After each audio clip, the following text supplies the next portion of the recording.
विश्व बुवाआमा दिवस। माकुराको उदाहरण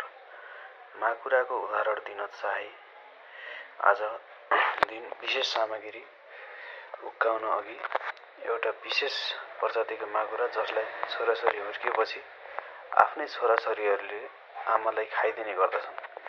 आफ्नो कोखबाट हुर्किएका आफ्नै शरीरका अंशले आफूलाई नै कुटुकुटु गर्दै टुक्रा टुक्रा पारेर खाइदिने त्यो पाशविक नियति आजभोलि हामी मान्छेमा उदाहरण पनि कतै बढ्दै गइरहेको त होइन।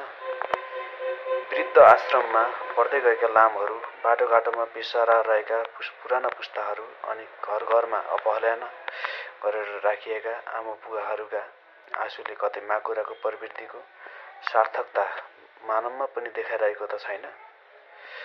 साँझमा अफिसबाट फर्केको बुवाले बजारमा पोलिथिनको झोलामा लिएर गएको तरकारीको थुप्रोको साइडमा छोराछोरीका लागि मिठाई हुन्छ, खल्तीमा केही चकलेट हुन्छ।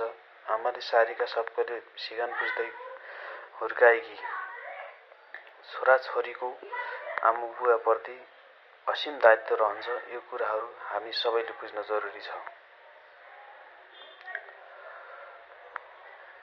हाम्रो पात्रबाट साभार गरिएको